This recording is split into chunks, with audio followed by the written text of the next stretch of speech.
Quality और consistent performance के लिए सिर्फ सिल्वर पंप्स एंड मोटर्स, नाम याद रखना। तो ખ્યાતિ કાંડનો મુખ્ય સૂત્રધાર કાર્તિક પટેલ ઝડપાયો છે। અમદાવાદ એરપોર્ટ પરથી કાર્તિક પટેલની ધરપકડ કરવામાં આવી છે। ક્રાઇમ બ્રાન્ચે વહેલી સવારે 4 વાગ્યે કાર્તિક પટેલને દબોચી લીધો છે। મુખ્ય સૂત્રધાર કાર્તિક પટેલ કે જે છેલ્લા 2 મહિનાથી સતત ફરાર હતો, હવે જે આરોપી કાર્તિક પટેલ છે તેની ધરપકડ કરવામાં આવી છે। આરોપી કાર્તિક પટેલ કે જે વિદેશમાં છુપાયેલો હતો, આ આરોપી દુબઈથી અમદાવાદ આવી રહ્યો હતો અને તે સમયે તેની ધરપકડ કરવામાં આવી છે। કાર્તિક ધરપકડથી બચવા માટે તેણે આગોતરા જામીન અરજી પણ કરી હતી।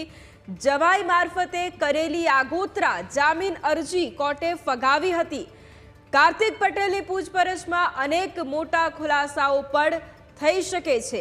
હેલ્થ, એજ્યુકેશન અને રિયલ એસ્ટેટના વ્યવસાય સાથે કાર્તિક સંકળાયેલો છે। હોસ્પિટાલિટી, એન્ટરટેનમેન્ટ સહિતના અનેક વ્યવસાય સાથે તે સંકળાયેલો છે। ખ્યાતિકાંડ સમયે કાર્તિક પટેલ ઓસ્ટ્રેલિયામાં હતો। ખ્યાતિકાંડ બાદ આરોપી કાર્તિક ભાગી ગયો હતો દુબઈ ખાતે। પોલીસે આરોપી કાર્તિક પટેલને વોન્ટેડ જાહેર કર્યો હતો। કાર્તિક પટેલે ધરપકડથી બચવા માટે આગોતરા જામીન અરજી પણ કરી હતી। અમદાવાદના ખ્યાતિ હોસ્પિટલમાં નિર્દોષના મોત બાદ ખ્યાતિ ગ્રુપના ડાયરેક્ટર અને ચેરમેન સામે તપાસ ચાલી રહી હતી અને છેલ્લા કેટલાય સમયથી કાર્તિક પટેલ છે કે જે નાસ્તો ફરતો હતો, વિદેશમાં તે છુપાયેલો હતો। જ્યારે આ ઘટના બની હતી અને તે સમયે તે ઓસ્ટ્રેલિયા ખાતે હતો અને ત્યારબાદ પોલીસથી બચવા માટે, ધરપકડથી બચવા માટે તે નાસ્તો ફરતો હતો। દુબઈ ખાતે તે હતો અને ત્યારબાદ અમદાવાદ એરપોર્ટ ખાતેથી તેની ધરપકડ કરવામાં આવી છે। કાર્તિક પટેલ કેટલાક સમયથી વિદેશ ભાગી ગયો હતો અને તે સમયે તેની સામે લુકઆઉટ નોટિસ પણ જાહેર કરવામાં આવી હતી। તેને પકડવા માટે પણ પોલીસ દ્વારા સતત પ્રયાસો કરવામાં આવ્યા હતા।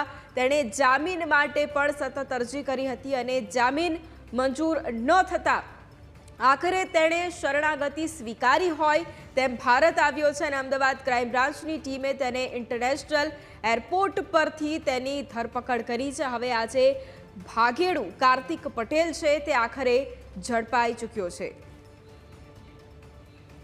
અને આજ મુદ્દે સંવાદદાતા મિહિર ફોન લાઈન પર છે। મિહિર, આખરે ખ્યાતિ કાંડનો જે મુખ્ય સૂત્રધાર છે કાર્તિક પટેલ, તેની ધરપકડ કરવામાં આવી છે।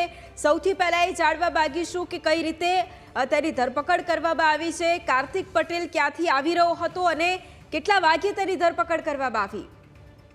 વૈભવી, ખ્યાતિ હોસ્પિટલમાં જે આ દર્દીઓના મોતકાંડનો જે મુખ્ય આરોપી જે વોન્ટેડ હતો અને જે ખ્યાતિ હોસ્પિટલનો ડાયરેક્ટર માલિક કહી શકાય જે કાર્તિક પટેલ કે જે વોન્ટેડ હતો અને લુકઆઉટ નોટિસ ઇસ્યુ કરવામાં આવી હતી અને છેલ્લા ઘણા મહિનાથી તે દુબઈમાં છુપાયેલો હતો અને તે અહીં અમદાવાદ એરપોર્ટ ઉપર રાત્રિના 3 વાગ્યાની આસપાસ તે આવતાની સાથે જ તેની ધરપકડ છે તે કરવામાં આવી છે।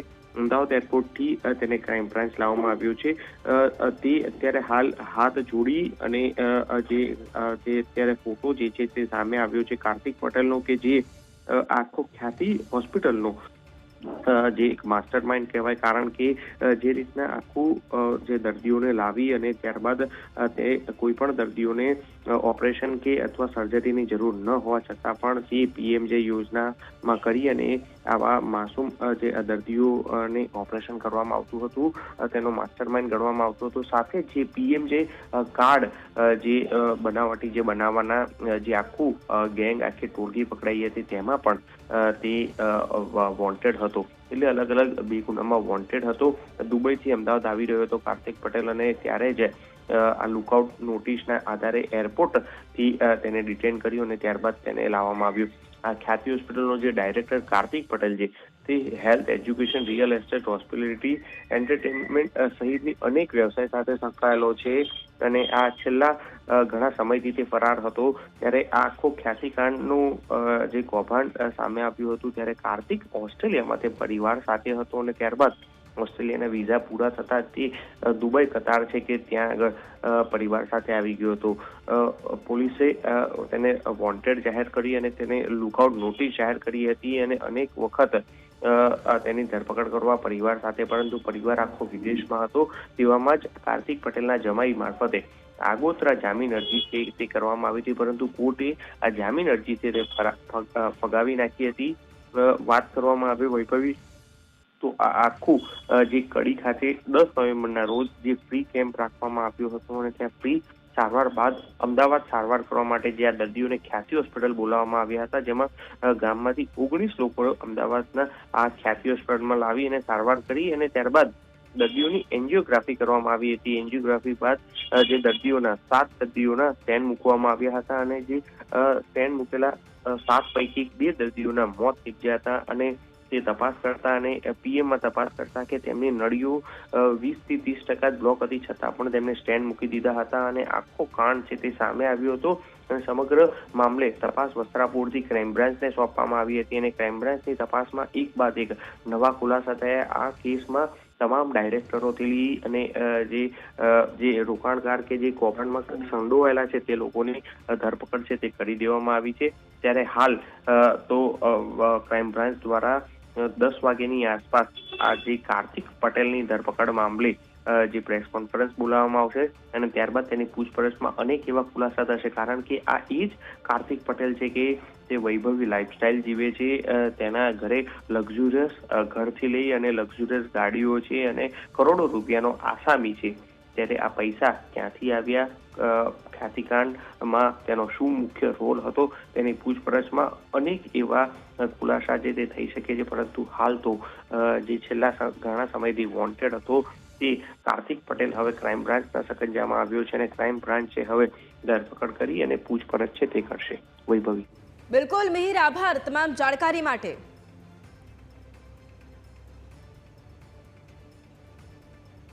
અને આજ મુદ્દે સંવાદદાતા આશુતોષ આપણી સાથે લાઈવ જોડાયા છે. આશુતોષ, એક તરફ જે ભાગેડુ કાર્તિક પટેલ, હવે આખરે તેની ધરપકડ કરવામાં આવી છે. છેલ્લા કેટલાય સમયથી તે નાસ્તો ફરતો હતો ધરપકડથી બચવા માટે, હવે તે શકંજામાં આવી ગયો છે.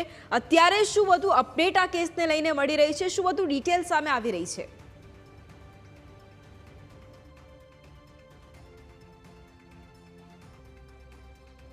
જી વૈભવી, ખ્યાતિના જે મુખ્ય આરોપી છે કાર્તિક પટેલ, તેને ક્રાઇમ બ્રાન્ચે અમદાવાદમાં વહેલી સવારે ઝડપી પાડ્યો છે અને હાલ તેને ક્રાઇમ બ્રાન્ચ ખાતે લઈ જવામાં આવ્યો છે અને ત્યાં તેની તપાસનો ધમધમાટ જે છે શરૂ થઈ ચૂક્યો છે, કારણ કે અનેક લોકોના જીવ સાથે કાર્તિક પટેલ અને તેની સાથે સંકળાયેલા ડૉક્ટરોએ જે છે તે કર્યો હતો. અને સૌથી મહત્વપૂર્ણ એ છે કે કાર્તિક પટેલ જે છે તે સૌથી મુખ્ય સૂત્રધારી હતો, કારણ કે તે જ પોતાના સ્ટાફને કહી શકાય કે ફોર્સ કરતો હતો કે તે મેડિકલ કેમ્પ યોજે અને વધુમાં વધુ દર્દીઓને ખ્યાતિ હોસ્પિટલમાં દાખલ કરવામાં આવે અને તેઓની ખોટી સર્જરીઓ કરીને સરકાર પાસેથી વધુ નાણાં જે છે તે કમાવા માટે જે છે તે ઉકસાવતો હતો. અને હવે જ્યારે કાર્તિક પટેલની ધરપકડ કરી લેવામાં આવી છે ત્યારે હવે તેનું કહી શકાય કે મેડિકલ ચેકઅપ થશે અને ત્યારબાદ તેને કોર્ટમાં પણ જે છે તે સાંજ સુધીમાં રજૂ કરવામાં આવી શકે છે. અને સૌથી મહત્ત્વની કડી એ પણ છે કે ક્રાઇમ બ્રાન્ચ એ પણ તપાસ કરશે કે 2 મહિના સુધી એ ક્યાં ક્યાં હતો અને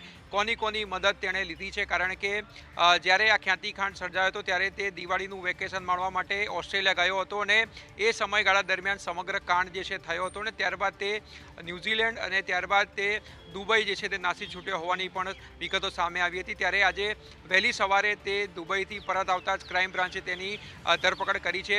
તમામ એરપોર્ટ ઉપર જે છે તે લુકઆઉટ નોટિસ જે છે તે જારી કરવામાં આવી હતી, એટલે જ્યારે પણ તે દેશમાં એન્ટ્રી કરે છે ત્યારે સીધું જે છે તે ઇમિગ્રેશન તેની ધરપકડ જે છે તે આદેશ કરે છે. એટલે ઇમિગ્રેશનમાં આવતા જ જે છે તે ક્રાઇમ બ્રાન્ચે તેને ઝડપી પાડ્યો છે અને હવે હાલમાં તે ક્રાઇમ બ્રાન્ચ ખાતે લઈ જવામાં આવ્યો છે. એટલે તમામ જે છે અત્યારે ખ્યાતિકાંડના આરોપીઓની ધરપકડ જે થઈ ચૂકી છે. એટલે ક્રાઇમ બ્રાન્ચ જે મુખ્ય ડૉક્ટર હતા પ્રશાંત વજીરાણી, ઉપરાંત સંજય પટોડિયા છે, ચિરાગ રાજપૂત, તમામને સાથે રાખીને હવે જે છે તે તપાસ હાથ ધરી શકે છે.